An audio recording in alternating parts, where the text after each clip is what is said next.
Hey everybody, and welcome back to another episode of the VOD Squad here live on Twitch, the roundtable show where we talk about streaming, content, whatever, we decide to fill time with.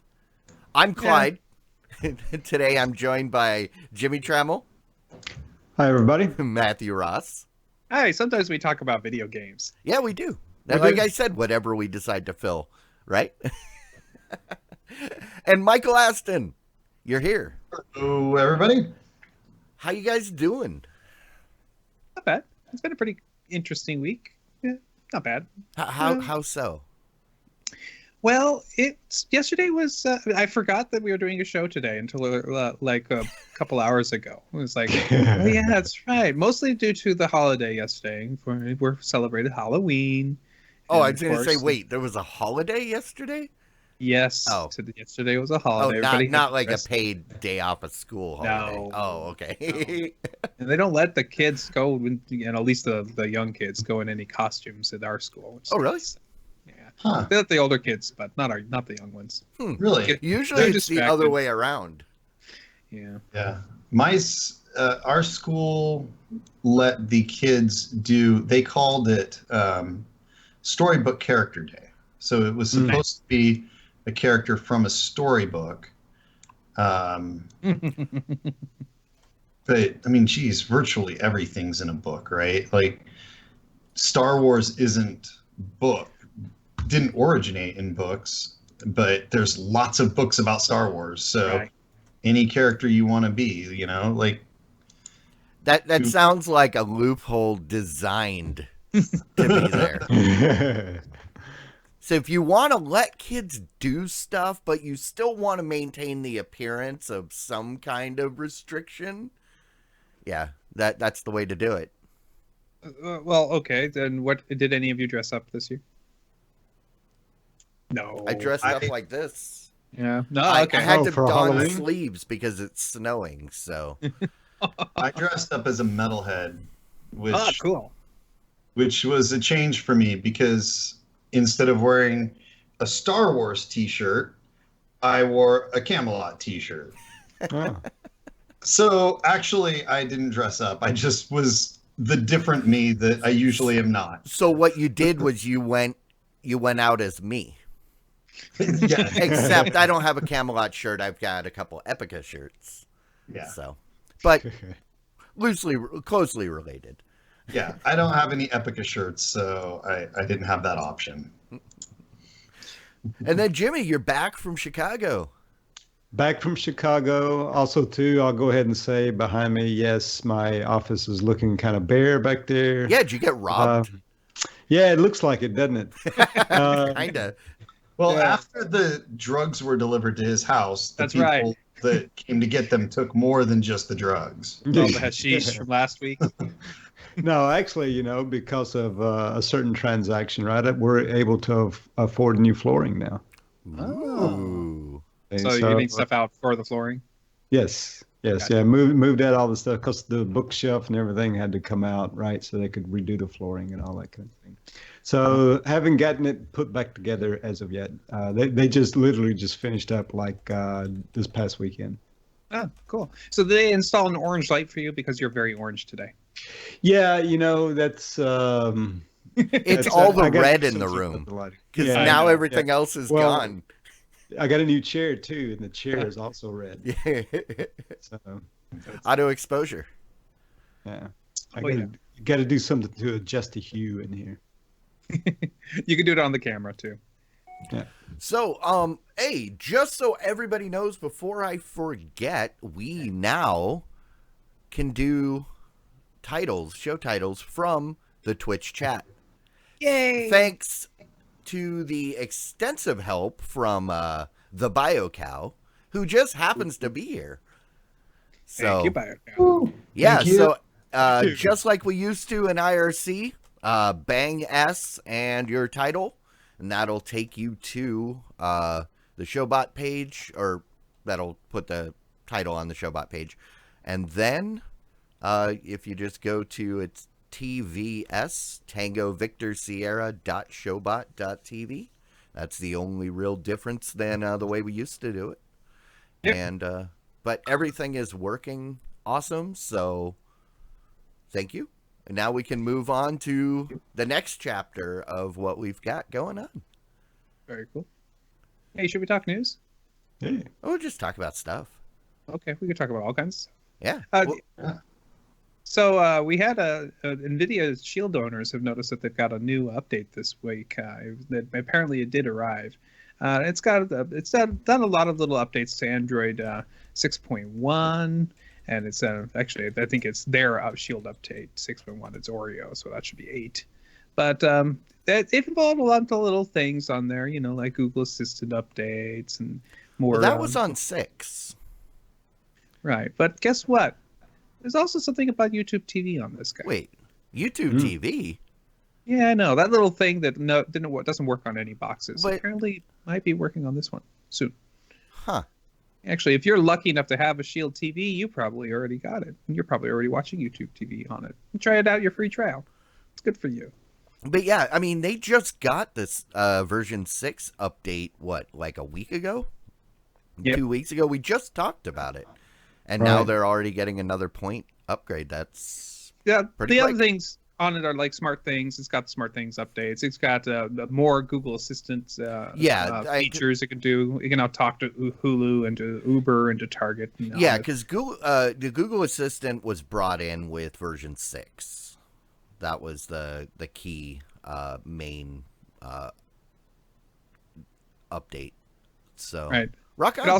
It also has the fix for crack, just in case you know. Crack. Go ahead and fix Crack all these kills. stuff. Crack is bad. Yes. Crack is bad. Okay. Especially wireless Yes.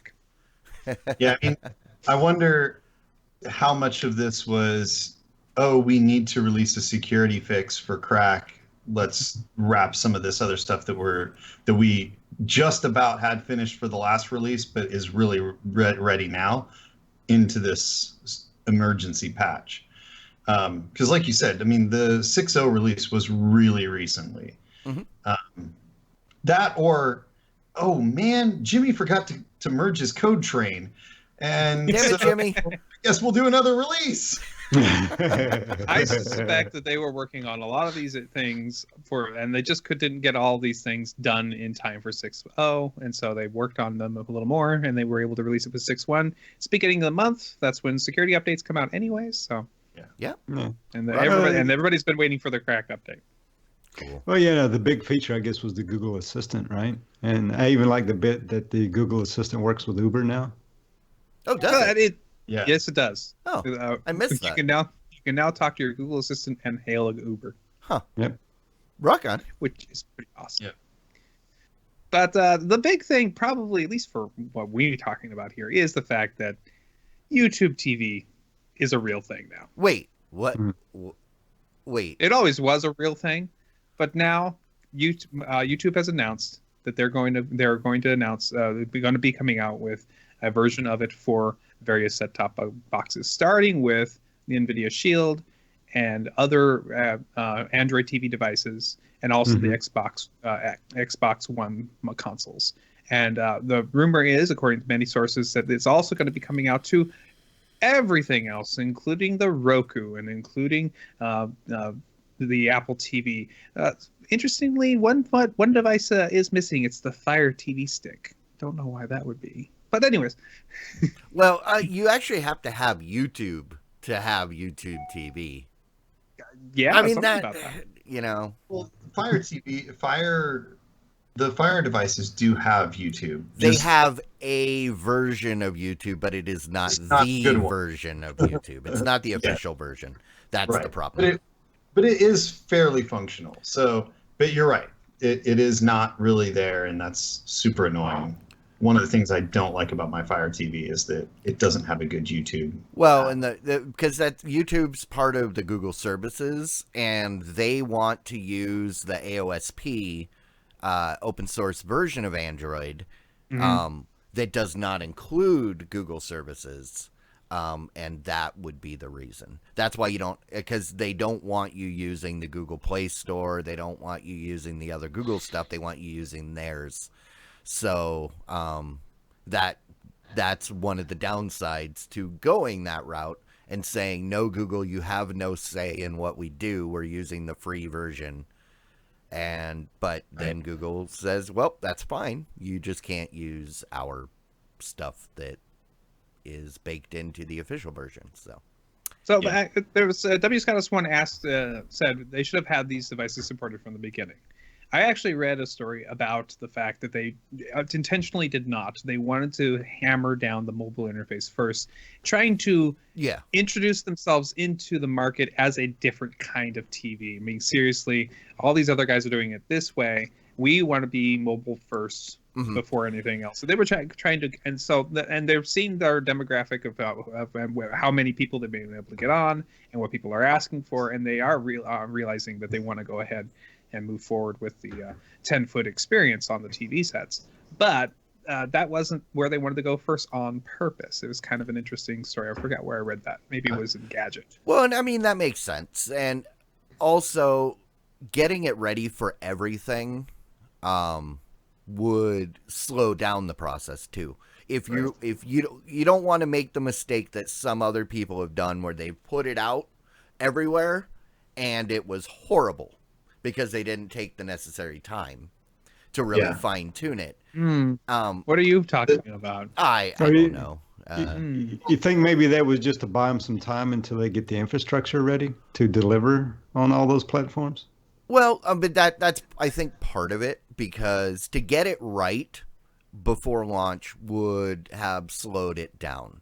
If they had one of the pieces good, it makes more sense to get that piece out there and then see how people react, make fine-tuning adjustments to everything else as you move forward, and then roll everything out as it's ready. Because you're better off getting them out there one by one and having them right. I agree that it is important that when you release the experience, it be good in each place. The one downside to doing it like this is they lose potential customers, right? Yes. Like I needed to get needed as, because I would have died without Boise State TV or football. But I wanted to get Boise State football. And so I had really two options for basically the month of October where they were on CBS Sports. It was either Hulu TV or YouTube TV. I did not go with YouTube because I didn't want to have to go out and buy a Chromecast or just Miracast it from my phone, because it only gave you the mobile opportunity. Right. If they would have had this on the LG device, which they're talking about having in the next few weeks, then I would have gone that way and not done Hulu. And I kind of am happy that I did Hulu first because it sucks and I'm really excited to be done with it. And I would have hated to have gone with YouTube and been like, oh, I wonder what Hulu's like, and go to Hulu and then hated the experience. But I'll be happy to go to Hulu or go to YouTube away from Hulu, or go back to PlayStation Vue, because I was super happy with PlayStation Vue. And in fact, I didn't even bother canceling it, and I'm glad I didn't, because I only use Hulu for that one game. I really don't like the TV portion of the interface. So this is exciting to me. I'm really happy that it's going out to the other devices. Hopefully they did take the time to do it right, and this isn't just, them deciding, oh, well, yeah, actually we want more customers, so we'll do this. Hopefully part of the reason is that they were actually taking the time to do it right on these devices. And I just wanted to add on to slowing it down and making a few people kind of salty because they can't get it is much better than putting out something bad that Yeah. is now has media attention, and then you don't get people. Nobody bothers to try it because they heard from everybody else that it's horrible. Yeah. So Yeah, you're well. right. I totally agree with that Yeah. point. They have to. But Go ahead. I was just going to say the only thing is the only fallacy I see there, right, is that you call it YouTube TV, but you can't really watch it on your TV. yeah, I have the same problem with PlayStation TV because if I watch it on my Roku, it has nothing to do with the PlayStation, right? Right. Yeah, I agree. Trying to work in existing brands, I think, can be problematic Right. in general. But I'm kind of excited. I'm to finally try it out on my Roku and whatnot. Yeah. Speaking of existing brands, though, Hulu TV actually really worked. It is very seamless in the Hulu interface. It just, to me, it just adds some more tabs. Unfortunately, that is not a good interface for finding live TV and stuff that's currently happening. So it's the interface is what you don't like. Well, there are experience problems as well, but I don't like the interface. But the fact that I had all kinds of problems with watching the last game, that caused problems. And I've had numerous issues with the streaming's functionality, with the reliability of the service, and various things. I've had to actually exit the app on a number of occasions and restart the app, or even clear the cache, like completely clear the app data and restart it in order to get the show to play. Because it would like play 10 minutes and then replay that 10 minutes and just get stuck in this. Right. Yeah. I'm with you on the thing. Now I subscribe to the Hulu Live as well, and the Hulu, on demand service without the live TV, I think is very good, and I don't ever have those kind of experiences with that that service. But with the live TV, I have to agree. There are times that it does that, right? And while and the YouTube TV looks very appealing to me, I think I'm going to give it a try, and I'll probably cancel the live TV part of my Hulu subscription, but won't cancel the whole thing, right? But I'm definitely going to give this a try once it comes to any one of my set-top boxes. Yeah, I was going to ask you about that, Jimmy, because you've been using YouTube. I mean, you've been using Hulu Live, right? For a while.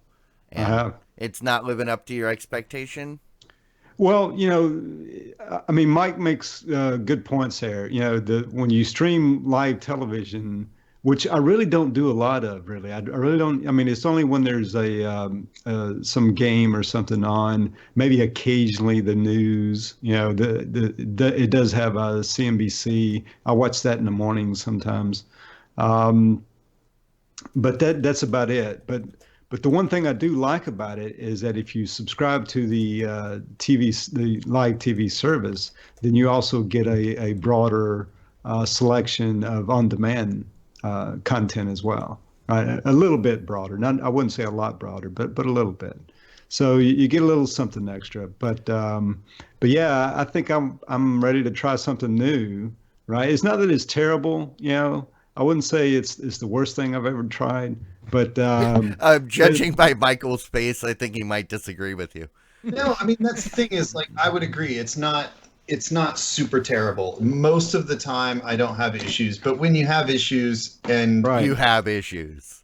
Yeah, exactly. Like I said, I had to clear the app data completely, re-log into the application and everything in order to get out of that endless loop that last time. Right. What device were you using that on? On the Fire TV. Oh, okay. So, and maybe it's something for the Fire TV, but I've had enough times, and like I said, I don't use it that much. So that's the problem. I only use it like twice a week, if that. And to have problems when you're using something twice a week for 4 or 5 hours a week, that indicates a pretty significant issue to me. That's a pretty high error rate. Right. So yeah.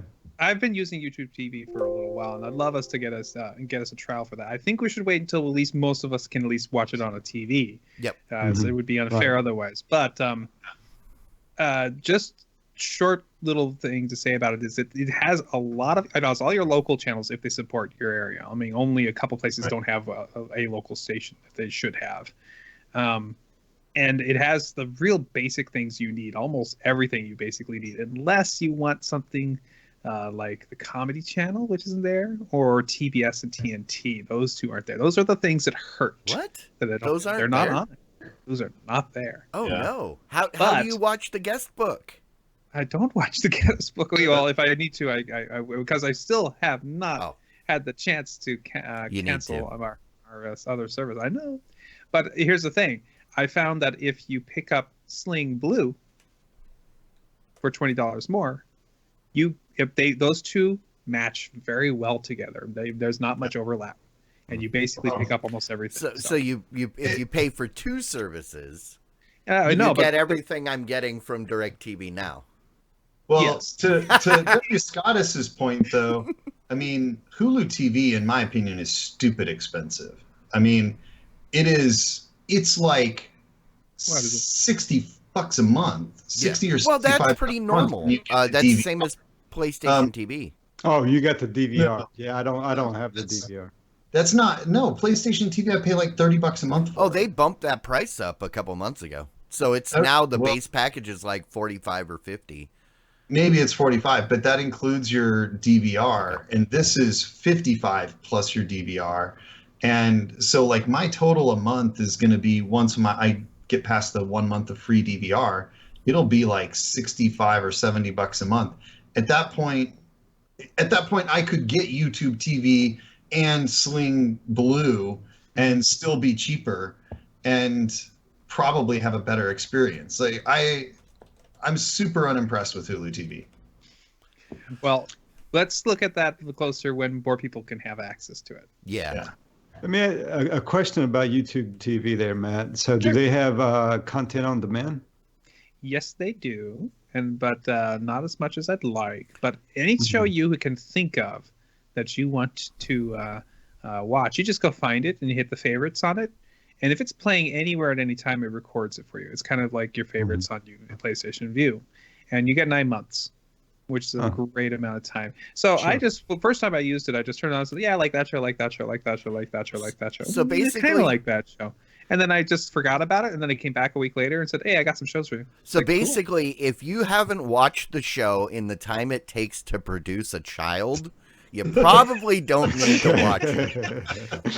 Plus or minus a couple Not a weeks, high enough yeah. priority for you. In the time that it takes to create a viewer, right? Yes. That's really why that's the timeline. Is They because don't want your new baby to watch it. Also, if it gets repeated anywhere in those 9 months, that resets the timer for Oh, you that's on cool. that, because it re-recorded it essentially. Right. So if there was a rerun 6 months into later, then you got 9 months from that date. Well, should we move on to another cute little story? We have a story from Fierce Cable saying that all these virtual television stations have been doing a pretty good job of picking up 900,000 users in the third quarter. And supposedly about 1 million people cut the cable that quarter too. So we're getting a net loss, apparently, of people by estimates. But it sounds like there's a lot of people going straight to the cutting of the cord.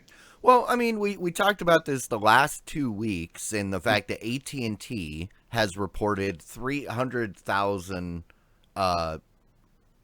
increase in users for DirecTV Now, and a lot. So that would, account for a good chunk of that. So the number doesn't surprise me.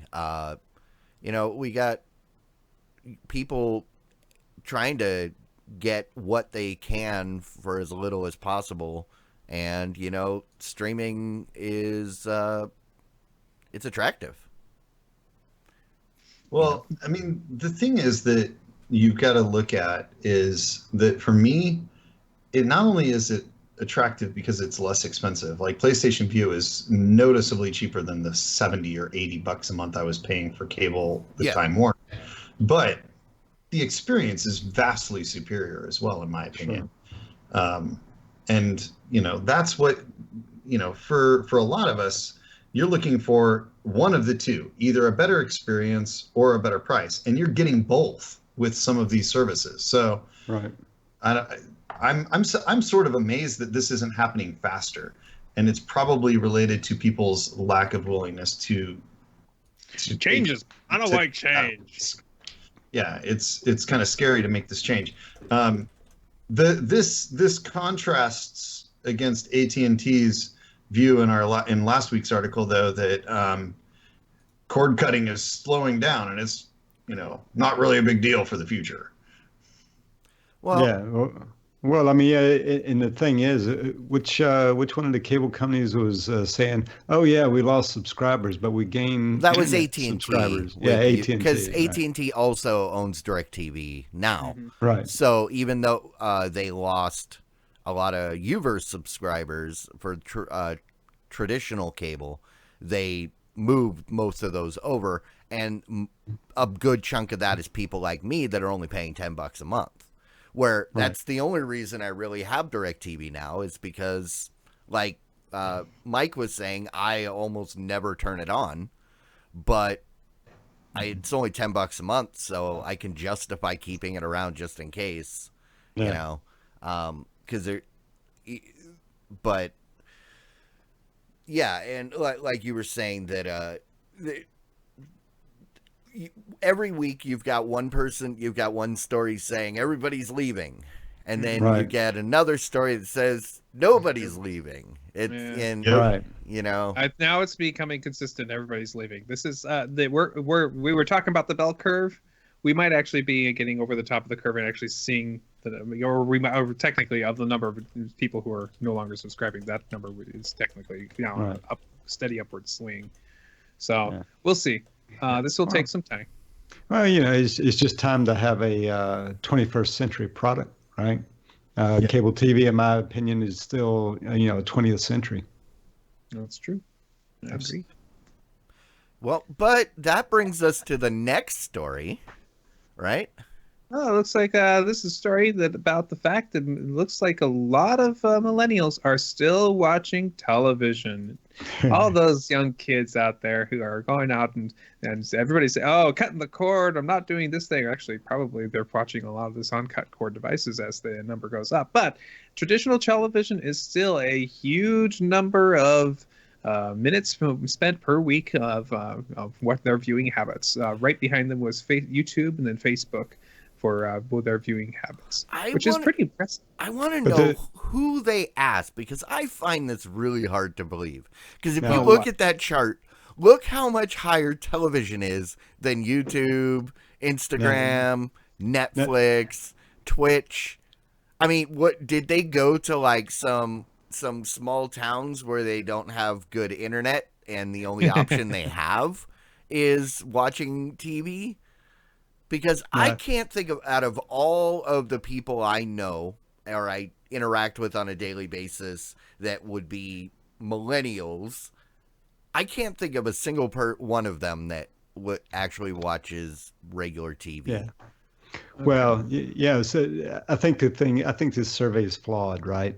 Because the question they should have asked alongside this, okay, do you also pay for the TV subscription that's in your household, right? And I think if you had correlated those two facts, then I think the chart would look a lot different. Now, if this is like a bunch of people living in hostels or halfway houses with no with that don't have unlimited data on their phone, okay, I get it. But and maybe it was. Maybe that was the only people. I mean, I get that, to but the survey, right? I want to know exactly what the subset of people was that they asked. I did the math. 5,400 minutes divided by 30 days divided by 60 minutes is 3 hours a day. Okay, so they're lying about Facebook. Is what you're saying? Yes. They're a lot more than that time on Facebook. And that they're on, if they're watching television, they are on Facebook and Instagram and Twitch. Well, maybe not Twitch, but Twitter and Snapchat at the same time. But I mean, here's the thing that tells me that this thing is completely wrong is look at the end. 3 minutes per month on Snapchat. They don't have a good way of measuring it, I'm guessing, or I don't know, because it's all about how you gather the data. That's a huge flaw in this. So, well, I mean, the thing that you have to remember is that when you are doing surveys like this, you have a selection bias, which is people that opt in or out of these types of surveys are going to be very different people. The people that are, my suspicion is that the majority of people that spend their time on their devices and are doing YouTube and Facebook, well, more Facebook, Instagram, but not even Facebook anymore. In fact, the Facebook number being so much higher than all of the other numbers tells me this isn't really the target millennial group. Most of the millennials that I know don't spend anywhere near as much time on Facebook as they do some of these other solutions like Snapchat and Instagram and stuff like that. Well, yeah, because your parents are on Facebook. Yeah, exactly. Facebook and is your grandparents. And but here's the thing that I wonder. I wonder if this was a face-to-face like survey, because there's a game. It's one of the Jackbox games where you have to guess how people answered surveys, right? And if you know anything about when people answer surveys, if it's anonymous online, then you're pretty likely to answer truthfully. But if there's someone standing in front of you asking a question, most of the time you're going to give the answer you think they want to hear, or that doesn't make you look a way you don't want to. So where you go, oh yeah, no, I don't really use Snapchat this much. But if it was online, you go, oh yeah, you know, it's like all the time, right? You're interviewing people at a place where they're with their parents. Yeah, exactly. Ask a bunch of 18-year-olds while they're with their parents, do you use Snapchat a lot? No, I don't even know what Snapchat is. I'm just on Facebook with my parents. Yeah, you know, and W. Scottis points out the game's called Guespionage. So like in there, the question would be something like, how many people would punch a baby, right?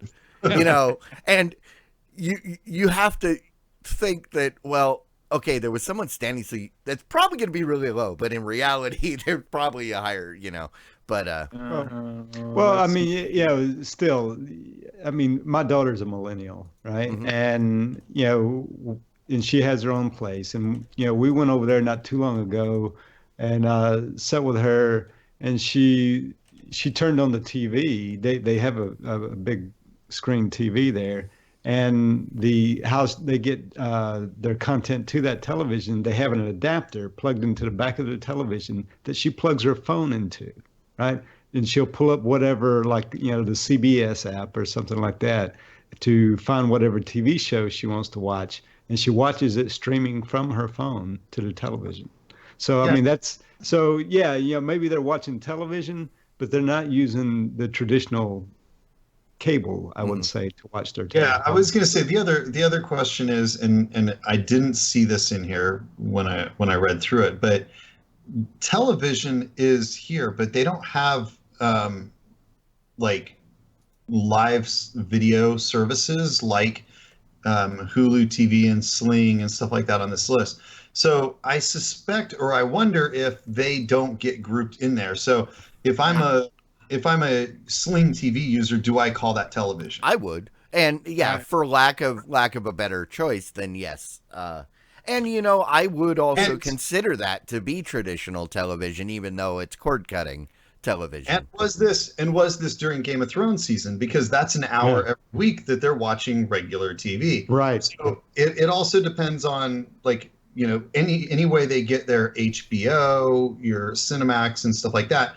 Those are all possibly considered, you know, TV, even though you aren't getting it through a traditional TV service, cable TV.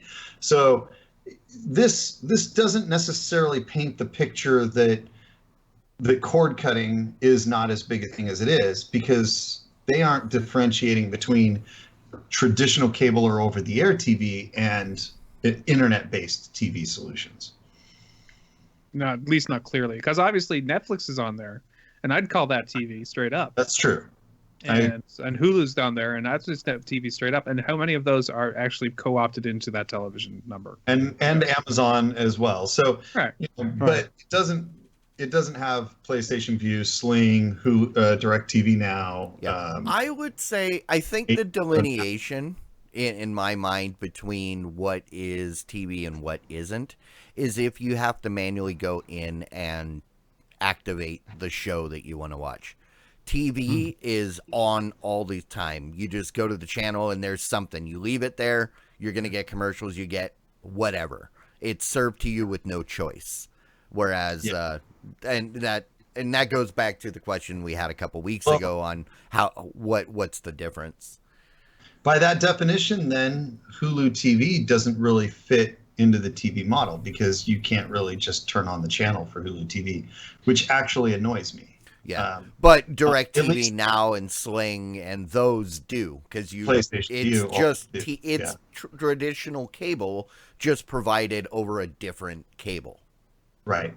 Yeah, and that's actually one of the user interface things that bugs me about Hulu TV because especially for things like football games that sometimes don't run during the hours they're supposed to, then it kind of screws up. You can't just say, well, I know this is on CBS Sports, so put it on CBS Sports and it'll be on when it comes on. Yeah. And to update to the new TV model, they screwed up the regular Hulu that I absolutely loved. And right now I can't stand it, and it's a pain to use, and I am angry. The interface is, I agree that the Hulu, even they made it to where it's basically a seamless experience between Hulu and Hulu TV. In my opinion, I agree that they made the entire interface slightly worse to integrate the both things so seamlessly, which that's the exact opposite of what they should have done. They should have made it even better, but obviously they thought they were making it better for everybody. I was thinking about it the other day. I've been trying to figure out how to explain the new Hulu interface, and it is now acting as if it were your DVR that is going to serve up the content you want rather than make you go search for it. Because now when I log in, I go to the main page, it shows me my what's the TV term for programming? I don't remember. But basically it shows you everything, all the new episodes. They're listed there with other shows that it thinks that I should watch. And then if all I do is I don't have to go in and say, "Oh, I think there's a new Simpsons." If there's a new Simpsons, it's right there like I remember with my TiVo. So it's acting like a DVR in the fact that it's serving up the new stuff, and it's put it into some sort of order based on my viewing preferences, and it knows when I'm done with The Simpsons, it'll autoplay the new episode of Family Guy or whatever else. And I don't like that.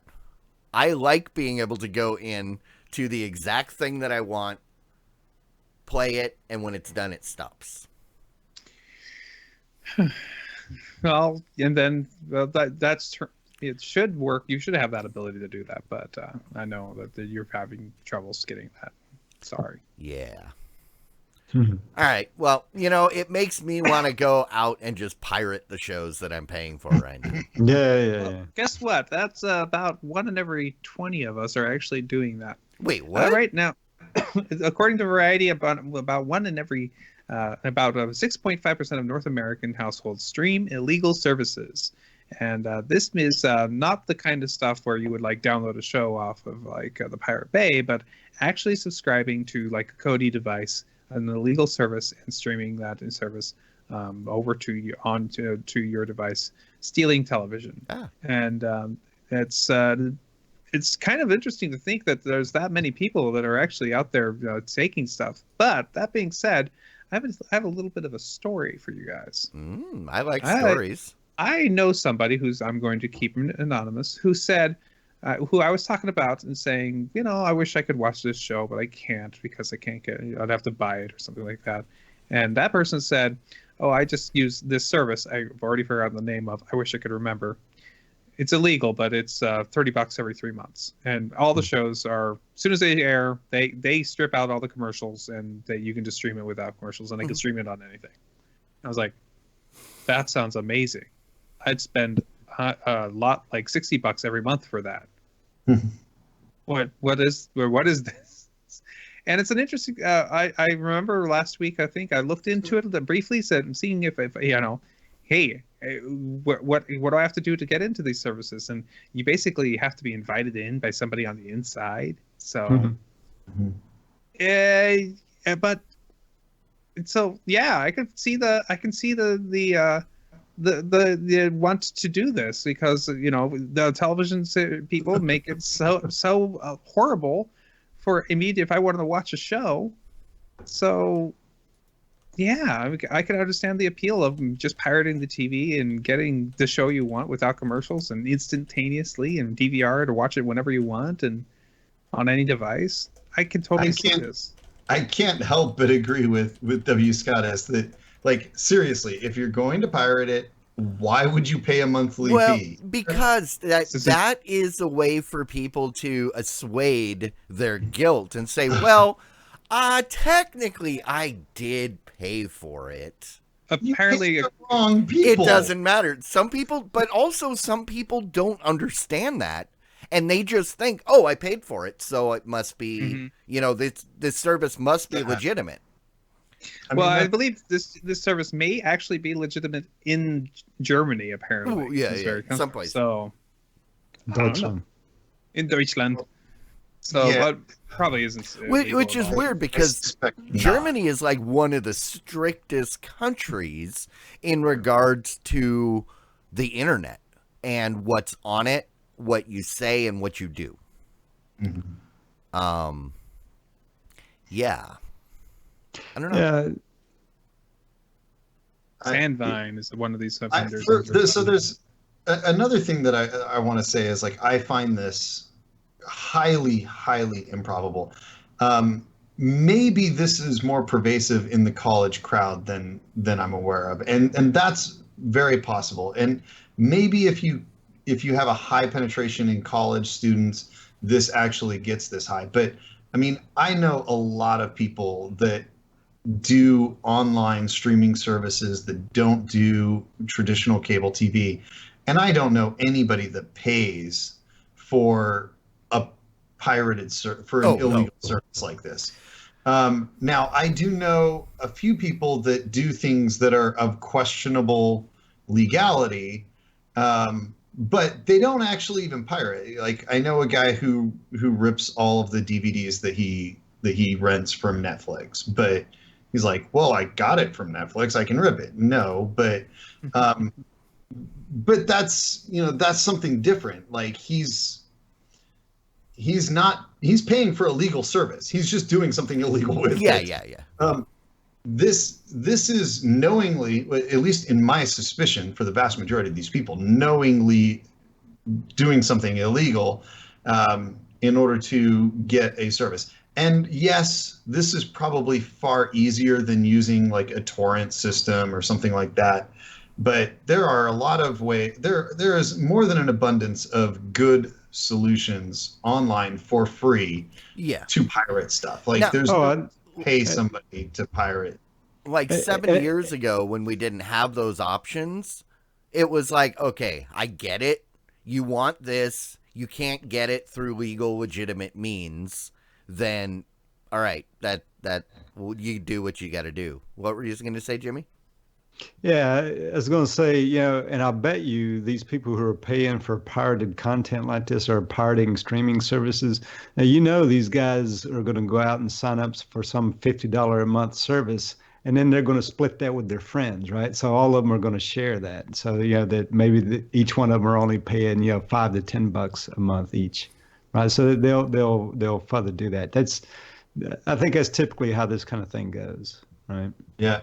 The other thing about this is that it does say North America. So obviously my experience is limited to the parts of the United States that I've lived in recently. However, this does not include like this does include places like Central America and Canada and stuff. And I don't have any experience with their viewing habits and behaviors in those countries. The other thing is that, you know, you might consider like what we were seeing. We did a review a few months back about which service was it, Roku, that you could get illegal services on in like that was on the Roku. They were and- using the dev channel too. Yeah, so maybe that accounts for a larger percentage because of that type of service, and especially in places like Mexico where they outlawed it because it was apparently pervasive enough that it became something that they mentioned. So I don't know. That's just something to think about. That while it seems ridiculous to me that it would be anywhere near this high, maybe that's partly because of the other countries where they have different viewing habits and behaviors and opportunity. We have lots of options that are legal here in the and that's the thing that really, you know, like I said, I get it. When several years ago, I understood, but now I don't get it. Like just a couple days ago, I saw a friend of mine from like high school, like he posted saying, "Hey," on Facebook saying, "Hey, I'm getting ready to cut the cord. What services should I sign up for?" And immediately, like 20 people said, "Don't sign up for anything. Get a hacked Fire TV stick." And I was like, oh. And it's just right there in the open. And the people are just like, no, what? Don't pay for anything. You shouldn't pay for anything. And I wanted to chime in and, you know, but I don't know who those people are, and they have no idea who I am. So if I come in being all high and mighty, you know, they're not going to pay attention. It would do absolutely no good. But yeah, I mean, that's just the mentality of a lot of people is, you know, why pay? Yeah, I mean, maybe that's it. Maybe I'm just I'm isolated in my middle-class suburban neighborhoods and don't see what's happening with but the it's younger. in the suburban middle-class neighborhoods that everybody's doing this. God. Yeah. Well, maybe. Like I said, I don't see it. None of the people that I know. A lot of people. I don't know. So the people that have said don't subscribe to anything, get a hacked box. Those people are openly saying, "Screw the system, buy it. You know, to get around it and get as much as you can.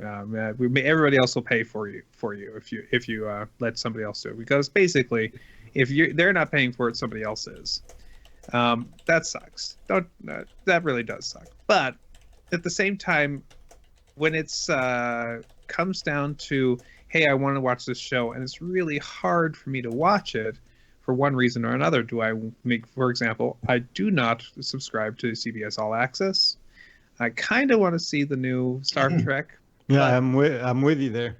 I don't know how much I want to spend on watching it. I could drop a month $6 on it and just like binge it. Yeah. But that's a possibility. I might be doing that. I don't know. Or I could wait till it's all done and see what people said about it. I haven't decided what I'm going to do about it. And that to me is exactly why it doesn't make sense to pirate anymore. I mean, but there's plenty of people who have the don't have that mental block that I do. Well, How do I do this? They just go, oh, I'll just go get it. I don't disagree, but my point is that I'm agreeing kind of with Clyde that like I don't understand it anymore. Like I kind of understood it in the past, but I don't understand it anymore. If I want to watch Game of Thrones, I can pay for HBO for 1 or 2 months and binge all 8 seasons. And really, if I want to see it that bad, am I not willing to pay the $30 or the $15 to see that show? If not, then I probably shouldn't be wasting my time watching it if it's not worth that much money to me when it's that many hours of my time. Right. that's obviously a little bit of a one-sided opinion, and um,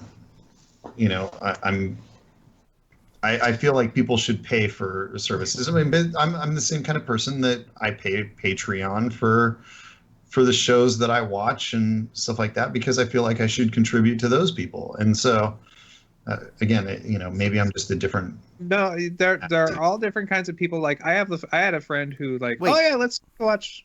Well, I would say what? not everybody's not the same. Not at all. No, but I had a friend who's like, hey, let's watch this new movie that just came out. I hear it's awesome, and he would immediately just go on to and download the movie off of the Pirate Bay, and he'd watch it. And if he watched it and he liked it, he said, that's awesome. Let's go buy it. Because he's like, it was well worth it. And then he watched the movie. That movie sucked. I'm not buying that. Yeah, he's willing to drop the coin on something he liked, essentially. So what I'd love to see is like, and maybe they do this and I don't know, but what would make more sense to me is like Amazon offering their rental, and then like you can apply that price to buy it. Like that would be cool, because then you pay like the $3 to rent it, and then you're like, oh wait, that was good, I want to own it, and then you pay the extra $8 to own it. Yeah, and you can watch it whenever. That would be pretty cool. See, and that's the problem. That's the issue that Spotify has solved in my case, in the fact that I love music and I prefer to own it. But I'm so sick of all those years of buying an album to find out that you absolutely hate it. You can't return it.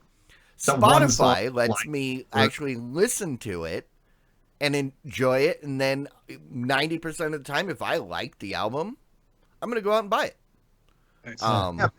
But the great thing there is that you're not doing anything illegal to get your and that's the thing. There's a legitimate way. Yeah, and the thing is that there is a legitimate way for you to experience all of the things that you want to experience. Either you wait till it's available on a streaming service or on TV or whatever, or you go see it in a theater, or you rent it from Redbox or whatever. They still exist, believe it or not. Yep. I mean, or rent it on Amazon. There's reasonably priced ways to sample the movie or to see the movie or whatever before you just steal it and then decide whether or not you should pay for it because your illegal experience was good enough to justify making it legal. You think there'll ever be a government subsidized streaming service? Like the BBC? Yeah. You need to rephrase that. Well, not government subsidized, taxpayer subsidized, because that's where the money comes from.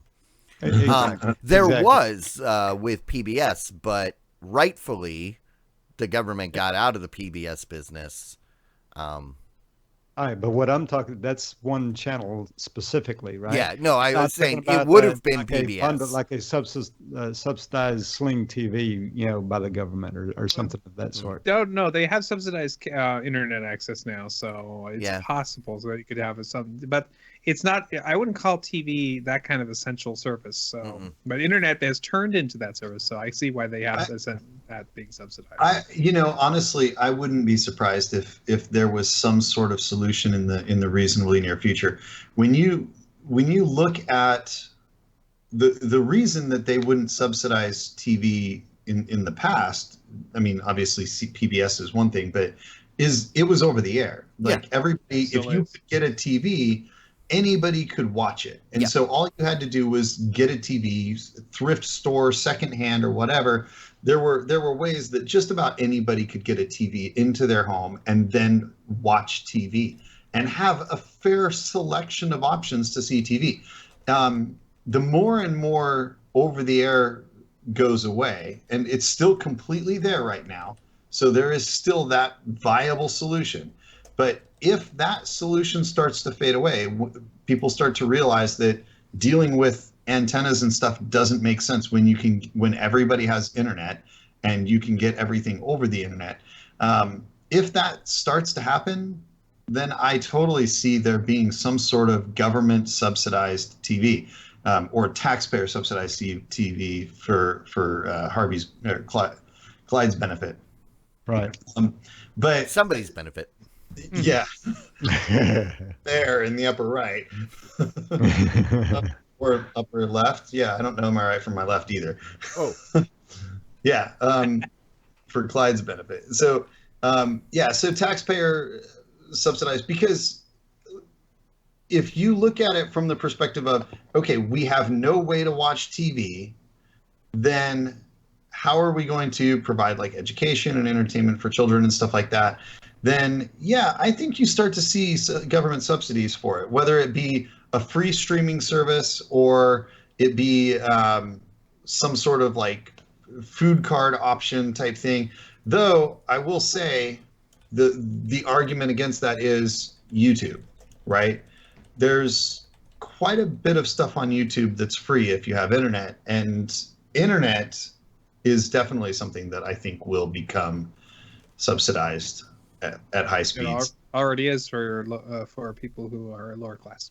Oh, is that like a state-based thing? Is that like Washington? There is a federal. You must allow low-income households $10 a month internet. Okay. Yeah. Which is Well, awesome. and they used to have that. They used to have that with cable TV. I remember. That's where the budget, it basically just covered the local channels. But they were required to have that by law until everything went digital. But the package got smaller when it went digital. But yeah, everybody had it. So I remember I had it for a while. It was like a $15 a month cable service, and it just basically gave me the local channels and the shopping networks. Yeah. Well, I think illegal bad, guys. Don't do it. Go pay for your stuff. If you want something, pay for it. If you want something and you can't pay for it, find somebody that you know that has it that will share it with you. In other words, go over to somebody's house to watch Game of Thrones with them, not take their HBO login. There are a lot of options that are legal, and in most cases, there's a reasonably priced option that's legal. That's what I would say. Yeah. Well, we'll see. I guess, does that wrap that up? I think so. I think so. Well, we got one more thing we need to touch on.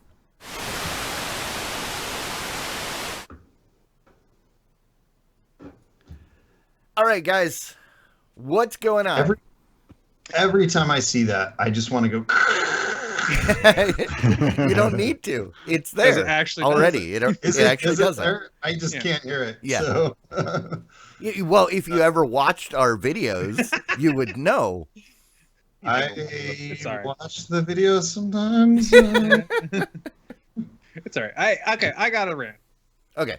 So you guys know I've been using YouTube TV. It comes up all the time. I'm sorry. I feel like I'm a broken record about it. But my wife, of course, is really into the baseball game that's happening right now. And but she was off earlier last week or this week, and she was wanting to watch the game while she was out having to do an errand. She was sitting down and having to do something, and she was very bored. But she wanted to watch the game at the same time. So she pulled out her phone. I had set her up as one of the 5 additional members of the account. She's on an iPhone. She said, I'm an existing member. And then she signed up. And without failure, it made her pay $40 for a $35 a month program account on it. 2 things. Thing number 1, it costs more if you use an iOS device because of the Apple tax. Apple, yeah. Thing number 2, Google, come on. She clicked the button, I'm a member. I already have a membership. I just want to sign in. And it signed her up anyway. So obviously something's wrong with that interface there. That's it. I'm done. Sorry about that. At least she had a free 7-day trial. She was able to immediately cancel, so she wasn't charged anything. That's good. But still, come on. Okay, I'm done. You've already kind of heard my rant. I mean, Hulu TV has been bugging me quite a bit. It's still I won't say that it's the worst experience I've had. I'll agree with Jimmy that it's not the worst experience ever, but it is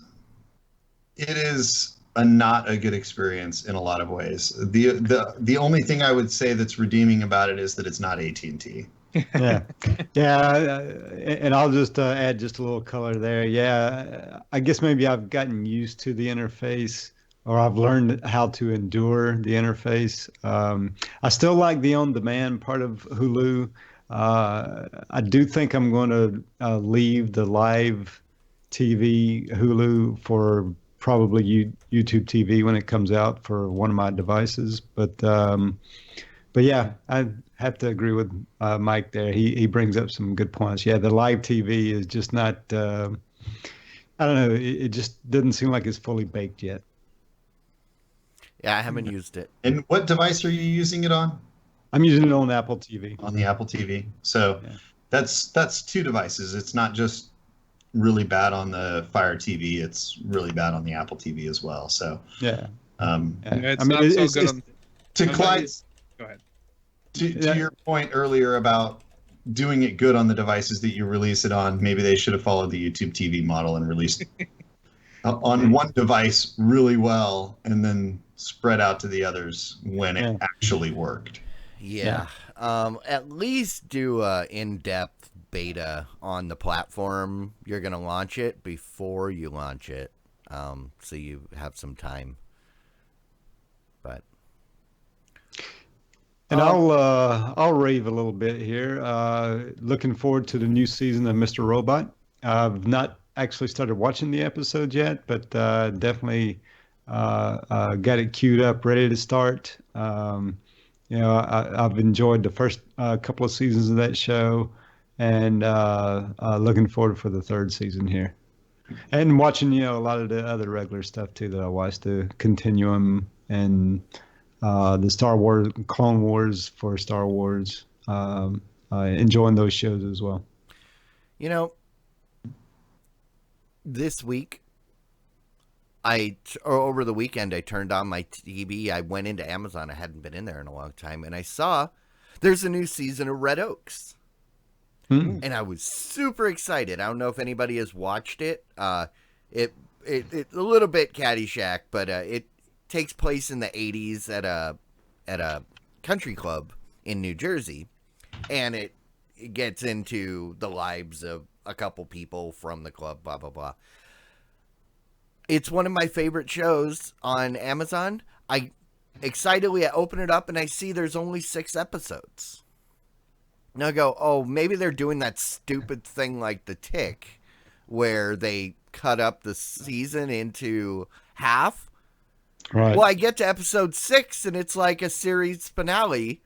Apparently they canceled the show, but they gave them the go-ahead to do a couple episodes for a final season. No. And so I'm pissed. I was so happy. And, I mean, there's a lot of people in that show, like Jennifer Grey. Most of you would know as Baby. You don't put Baby in the corner. Paul Reiser. Just all kinds of great people in that show. And it was really funny and made me very nostalgic. But it's gone. And they wrapped it up then. I mean, they did. At least so they that at least you got that. I hate when they cancel shows at the end of a cliffhanger season and then you never get the wrap up for your cliffhanger. Well, and I mean, in the case of this show, every season doesn't really leave you hanging. They wrap up every season. So, like the end of the second season, the way it ended, I honestly didn't know if there was going to be a third season. I was hoping for one. But the problem was that they wrapped it up in 6 episodes, so it was really rushed. They flew through what they needed to get to the point that they wanted to. And it was kind of off-putting, but yeah, I'm or bummed. sometimes some shows don't even have a point, such as Lost, when it was trying to end, right? Well, no, that was because the writers kept forgetting. Oh, wait, what were we supposed to be doing? So there was a show called The Glades. Oh, I like the Glades. Oh, The- Oh, wait, the no. Glade, I'm thinking of the Finder. Okay, go ahead. Maybe, Yeah. well, those are it's a show that kind of an interesting whodunit kind of cop show, but Mhm. and if you don't want to be spoiled of how it ends, but it ends on what could have been a big cliffhanger. The main character gets shot, and he's dead. He's dead on the floor when they end the season, and then they got canceled the show. Because it was like, yeah, no, he really just died. That was Well, at least they wrapped it up. I know. Man. it's supposed to be a cliffhanger, and you're supposed And to. Red Oak needed find out 6 how he whole shows. and so he died. The end. Yeah, I mean, but yeah, like The Finder. I that's what I was thinking of when you said that. The Finder is one of those where like it ended with like a ton of unresolved stuff, and then it just ended. Like one season, it was a good show. I enjoyed it. It was funny and stuff, and you don't get any conclusion. Another one, one of my all-time favorite shows is John Doe, who had the guy. It was the guy from Prison Break. Yeah. And it was like one of his earlier shows. Well- That show was outstanding. And end of season 1, total cliffhanger. You're like, what's going on? And then doesn't get John Doe. Well, here's the thing, because everybody complains about Firefly. John Doe led into Firefly. They were on the day. They were the shows that were together. The problem, the reason that Firefly and John Doe never got like the traction they did was because they came out. They premiered in like end of September, and then they got preempted because of like World Series. Mm. And Yeah. then other stuff, and then they didn't come back until like January, and people had forgot about it. And I know this because that was the same point that I moved from California to here. I was watching those shows, and then they weren't on, and then I moved, and then they weren't on, and eventually I went, oh, hey, whatever happened to those shows? And then sure enough, they were canceled because I will say, though, about The Finder was loosely a spin-off of Bones. Oh, really? Well, they used Bones. They introduced the Finder character as Seeley Booth's buddy on Bones in order to get people interested to come over. So he was in like 2 episodes of Bones as that character. I never watched Bones, and so I was like, huh, this is a totally new show. The thing that made me completely fall in love with that show is it was him and Brian Clark Duncan debating what is more un-American, American League Baseball or Al Qaeda. And and it was unanimous that American League Baseball is more un-American than Al Qaeda, the group that actually wants to kill Americans. And they if you don't, I'm not going to get into it. Watch it. Their reasoning is sound, and it was like, yes, I love this show, and I think that's why they got canceled. So there was some American League Baseball fans up there that said, no, we can't do this. But it actually works out because Brian Clark Duncan died shortly after, and he would have had to have been written out of the show, and it wouldn't have been the same without him. So at least that one was fortuitous. Right. Yeah, I think he died like literally the year after it ended. Yeah, I mean, it's not as bad as Really close to that. not as bad as what's his name committing suicide. Robin Williams committing suicide like a week after his show was canceled. No. Oh, But yeah. yeah, I wanted to throw out one rave because I only ranted. I watched Stranger Things season 2. Yeah. Stranger Things 2. And speaking of shows that were shorter than expected, I've gotten used to the 13 episode Marvel shows. And so I was kind of expecting 13 episodes. And so when I got to the last episode, I was like, that seems like the end, but there's got to be 4 more episodes, and there weren't 4 more episodes. I was like, dang it. That was so awesome. It was great.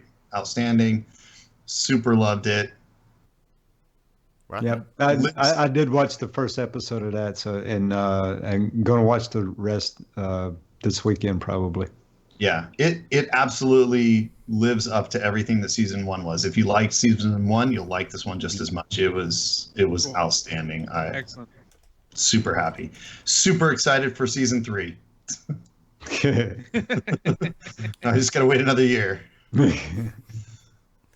All right, rock on. Well, I guess, guys, we can go ahead and wrap this up. Thank you so much for hanging out again. All of you out there in the chat room, thanks so much for coming and checking us out. Make sure you go over to tbs.showbot.com. Vote for those titles. We'll get to that, discuss it here in the after show. But for those of you not sticking around, we'll see you again next week right here on Twitch, Wednesday night, 9 p.m. Central. In the meantime, go out to YouTube, search for the VOD Squad. You can find our past episodes. If you would like to reach out to us, yell at us, congratulate us, whatever, you can reach us on Twitter at the VOD Squad or thevodsquad@gmail.com. I guess, Mike, it's there. All right. We'll see you guys. Diamond Club hopes you have enjoyed this program. All right. Cool. Yay! So,